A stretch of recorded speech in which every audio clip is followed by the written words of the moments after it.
All right, we're in the house.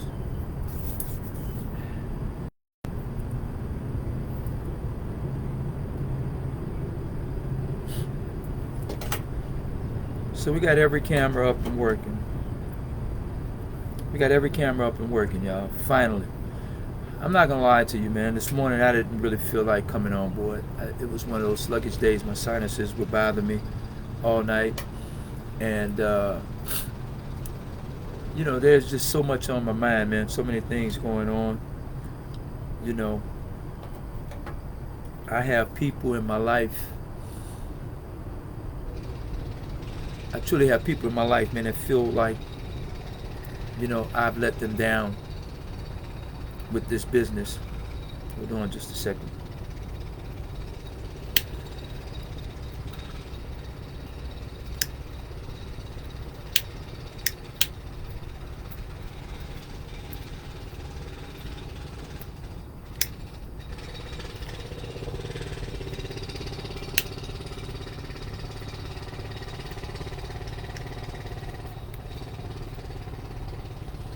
One thing about it, um,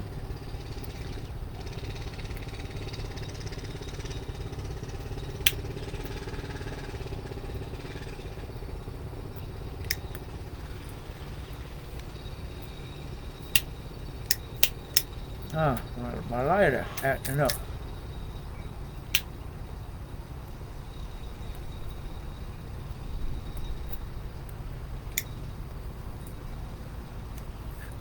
As I was saying, I have people in my life, man, that you know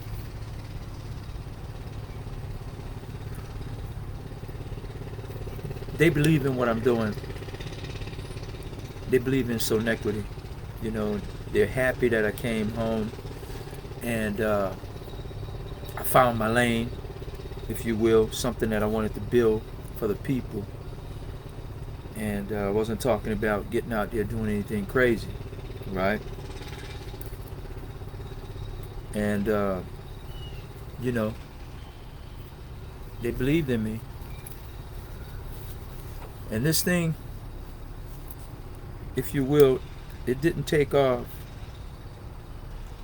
as I planned. As I planned. But here I am. I'm still with it.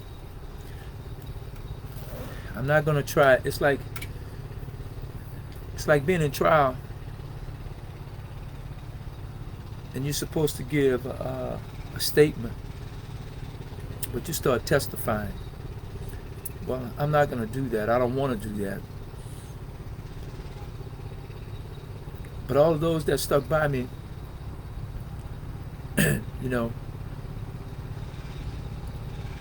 to some degree, man, I feel like because I've stayed with this idea, I know what it can do. I feel like I've let you down.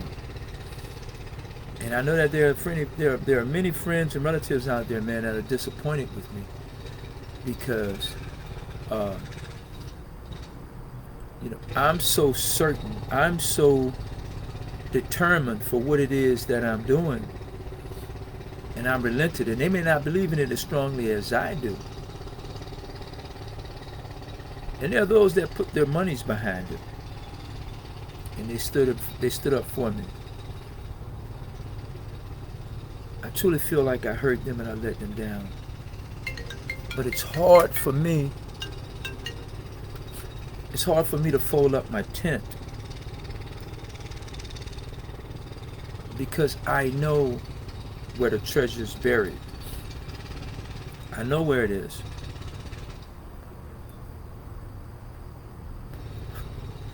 And I could never say that I'm the only one doing this, they're not helping me. You know, of course, the blame falls with me. I give that blame to no one else. But yet it's still, I take full responsibility. But I have to keep moving forward. I don't know anything else. I know what we have on the table. I know what it is that we have on the table. You see? And today, everybody could be angry. Everybody could be upset at me. Some could even hate me. I hope not. But some could even hate me. But then tomorrow, day after tomorrow, guess what? Sonetquity hits, right? Sonetquity Publishing Company hits. Everybody would realize this is where they want to purchase their books, right? Sonetquity Wealth Building Program hits. Everybody joins because we realize that we're in a situation now where we need to rely on one another in order to make money. It's a team effort. It's a family effort. So now all the riches and the accolades start coming in. The Batana oil hits. Everybody starts buying their Batana oil from us. The Batana soap, the Batana conditioner, Batana shampoo, and it hits. And all of a sudden, all the rewards start coming in.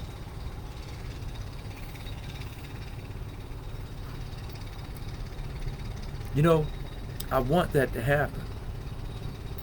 And I would feel no ways upset that once that happens, everything that we're going through right now at this moment in time will be forgotten about. You know, if you work at a restaurant with some family members in the whole bit, and everybody's working the whole deal, everybody pitched in together, and then all of a sudden one family member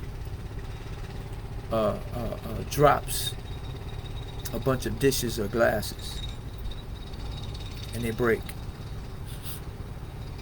Another relative may get the orders wrong, and the customer starts to complain. Well, okay, in the heat of the moment, you feel a certain kind of way about that. You're upset about that. You're frustrated about it. You're upset that the orders are wrong, and now you got to prepare this food all over again, and you may have to discard this meal, this wrong meal that you brought out earlier, right?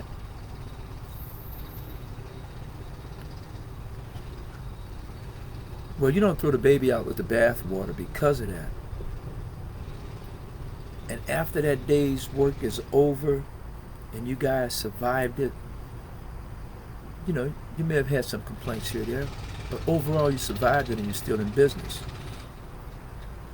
That happens. You come back together. I just hope that I haven't alienated a bunch of really good relationships.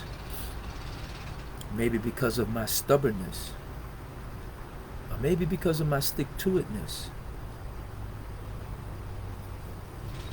And sometimes when you're in the heat of battle, man, at that point in time you can't think about I would've, I should've, I could've. You have to forge ahead, keep going. You know,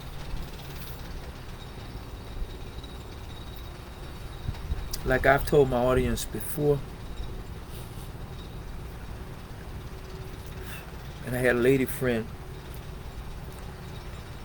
ask me, she said, you know, your Sonetquity don't seem to be working just yet, or whatever. And, you know, why are you sticking to it like that? I said, because, you know, this was my idea, this was my dream. And it was a vision that I had. And that's why I'm sticking with it. So then she asks, well, so, you know, did you have a plan B? No. I didn't. And I don't. And I think that what happens is when you have a plan B, you start playing just enough not to lose. But when all you have is a plan, just a plan A, then everything rides on it. You place all your chips on it. I don't play poker. I don't shoot dice. I don't shoot pool for money or any of these things. I don't bet on sports, right? But everything in life, damn, is a gamble. See, and you have to understand exactly what a gamble is. A gamble is no more than a choice. Because when you're gambling, you're making a decision on something that has a potential of failure, right? So, no, I did not have a plan B. And I still don't.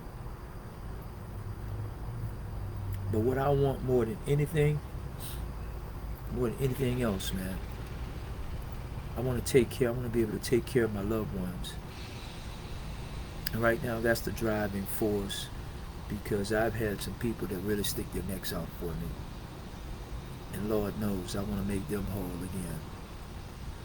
And, I'm just going to tell you in a perfect way, this is where I'm at with this. I lay awake at night, man, and I think about this business. Where other people may see failure, I don't see failure.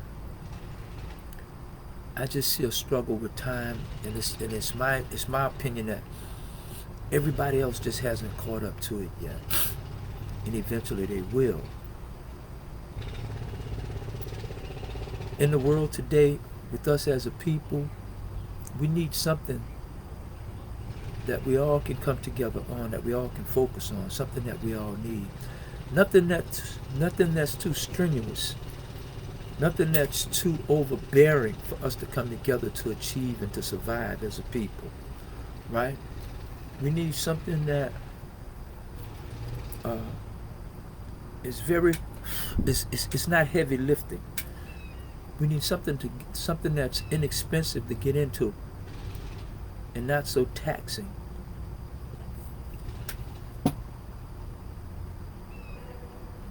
We need something that'll be our answer to our survival and our sustaining as a people. The example is this. There are so many people that are living below the poverty line, and I'm talking about they work every day. And not all these people are black, so I'm not reaching out just to the blacks. I'm reaching out to all the people in this country that are living right at or below the poverty line. And to all our homeless brothers and sisters out there, right?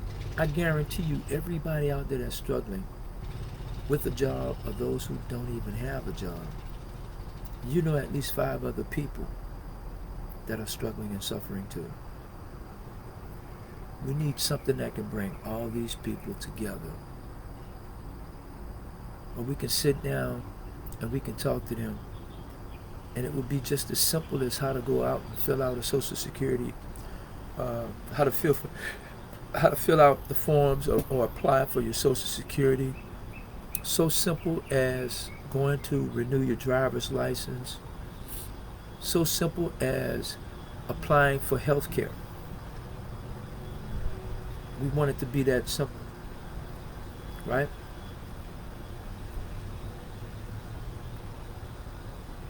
Something that all you need to be able to function is a cell phone.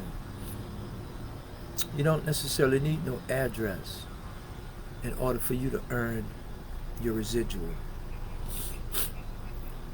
Then once we bring all these people together, because then there are those who really don't need any extra income or what have you, but it's good for them because they know a lot of people. The more the merrier. It doesn't hurt.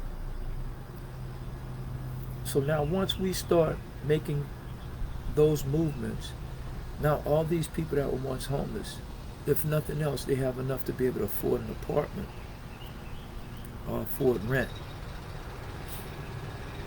So we're getting them off the streets. We're solving that problem. We're getting them a job or a business because you have to file a 1099. So now you're in business. You done went from homeless to an entrepreneur to a proprietor. We did that in one fell swoop. So now, once we've done that, everybody's still just all over the place making money. So we'll have a team to come out and talk to you about affordable housing. Talk to you about securing your Medicare and your health care. To tell you how to invest and bank, well, not so much to invest just yet, but how to save your monies and set up different accounts, trust accounts, checking accounts, savings accounts, and what have you. All right?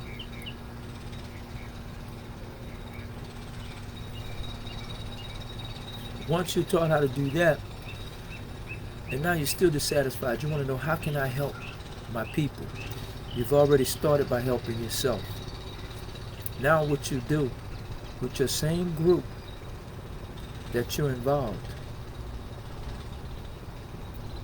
now you can start your own investment club, especially if you guys have the same interests or you live in the same demographics. So you form an investment club, maybe 15 or 20 of you guys, just like a book club. But instead of reading a book a month and then critiquing on this book, now you're having different chapters of meetings, group meetings. And you're sitting down and you're talking about diversity. You're talking about the unification of guys in your community, ladies and gentlemen in your community. And now there's a property over here that you want to save, right? Whether you want to save it or whether you want to flip it, it's up to you. But let's say roughly the house costs $70,000, but it needs a heck of a lot of work, right?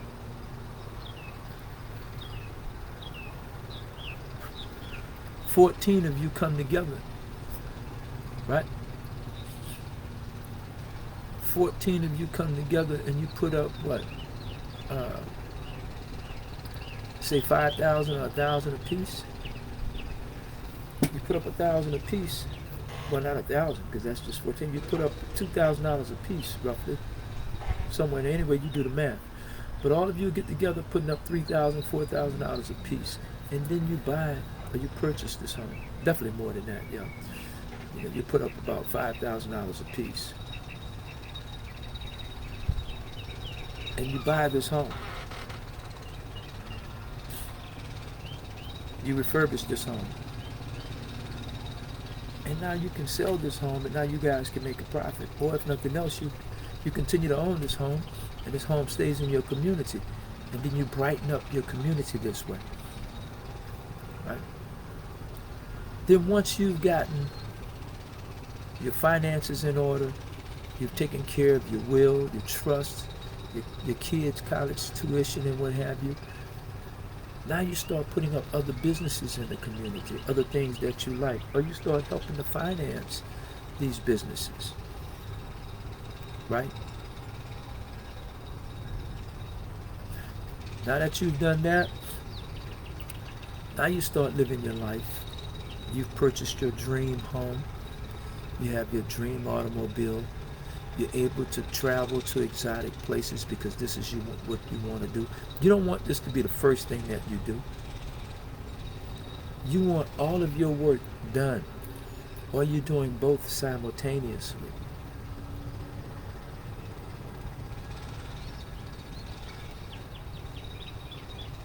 Money's not going to solve all of our problems, because now it's time. Now see, the church, now when you start a program at your church where everyone would become involved with what you're doing. So now you have a church family, not just you have a private group, but you also have your church group as well. So now when the minister asks for tithing, you don't have to shrink and wither in your seat because you don't have any money to give. Now everyone in church that has joined your club on the outside of your church,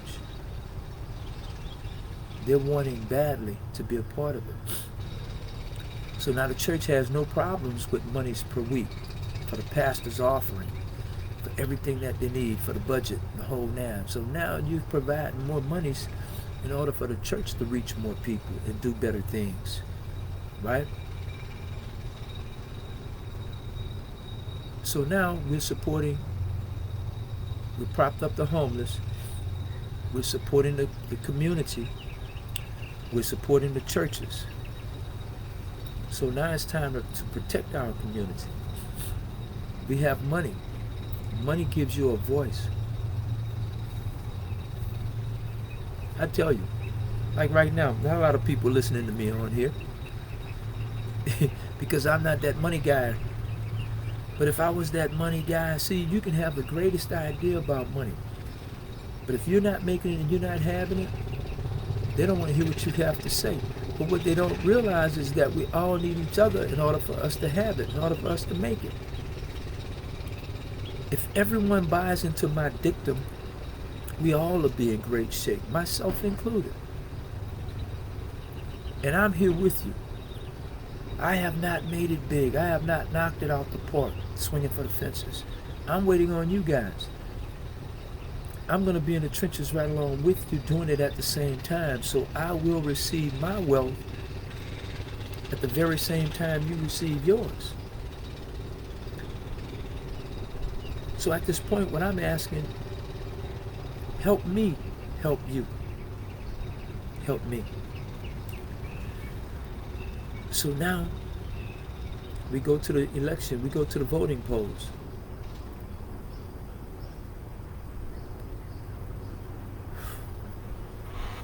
When certain districts start paying, they're paying their taxes, they're looking at how many homeowners are in their community, how many of them are up to date and current on their taxes, roads are being built, no homelessness, the whole bit. Guess what happens now? Every politician, Republican, Democrat, or Independent, they're in your community. They're jumping through hoops to sit before you. They want to come and speak to that church. They want to come and speak to that Rotary Club that y'all have in the community that's dealing with businesses. Even if there are banks there, you want to now place a bank within that community, or at least within driving distance, right? So now everybody wants to talk to you. So now you're going to get a voice. People are going to loan an ear. I can talk all day long here, for real.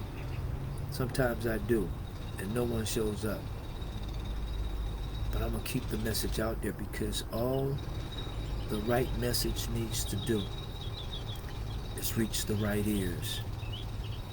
And if it reaches the right ears, then it's going to be taken to the next plateau. So now that we have our politician, we're dealing with our government, we're dealing with our utility, we're dealing with our environment. There's not going to be wastes, blighted property, where there's diseases, bacteria, there's mosquitoes flying around, stagnant waters. Their trains are not leaking hazardous chemical materials. All our highway lights, all our street lights are on and they work. Our red lights are working. This is the way you build a people, an infrastructure.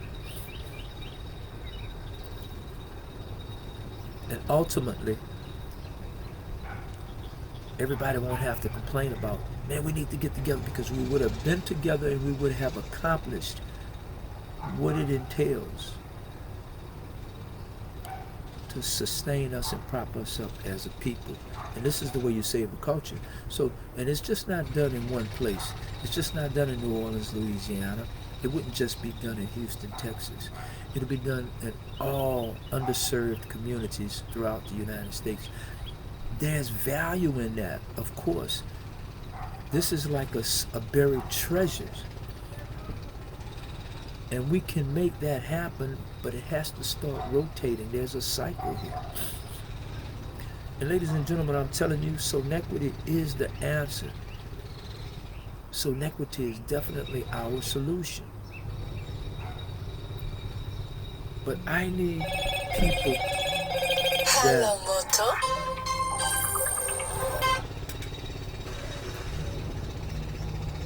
there are certain things that needs to be done that I myself just can't do. I'm trying every day. Lord knows, man. There's not a day that goes by that I don't think about all of this. Well, the problem I'm having is getting this message out to the masses. The problem I'm having is getting this message out to people that can speak that language, right?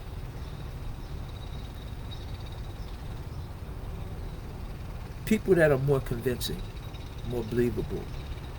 They're more camera ready, if you will. I need those that can speak to the masses like that and they understand this business and they can convey that message to the masses. Number two, I need someone that can package it and make it look presentable, other than have a gray-haired fogey stogie on here trying to tell you that these are the things that you need to do.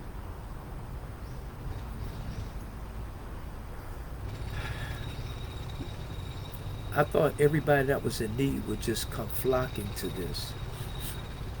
I was wrong, and I apologize. I give my mea culpa, right? But I know that there are those of you out there, and I'm looking to partner with you. I'm looking to pair with you.